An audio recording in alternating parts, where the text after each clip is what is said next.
Welcome to the banker lamp. Please enjoy the video.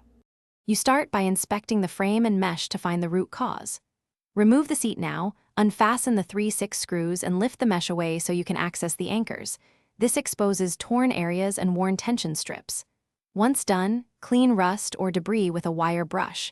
Make sure to note any cracked plastic or bent metal, because replacing those parts changes the repair approach. Gather a patch, contact glue, pliers, and a screwdriver so you can begin targeted fixes immediately. You now focus on the complex repairs. Trim away frayed mesh edges and prepare a patch slightly larger than the hole. Apply contact glue to both surfaces and press firmly, holding for the recommended set time.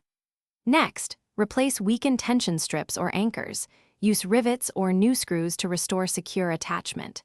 If strands are broken, reweave or splice them using replacement mesh cord. Make sure to maintain even tension across the frame, so the seat remains supportive, and you finish by reattaching the mesh in the original pattern, fastening screws evenly so the frame doesn't warp.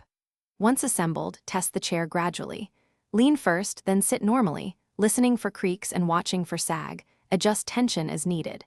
If something still feels wrong, investigate anchor alignment and retention the mesh before replacing larger parts. One key troubleshooting tip: if the mesh still sags after repair, check for micro cracks in the frame. Those often masquerade as fabric failure and require part replacement to fix. Thanks for watching. If this was helpful, leave a like and consider subscribing. See you next time.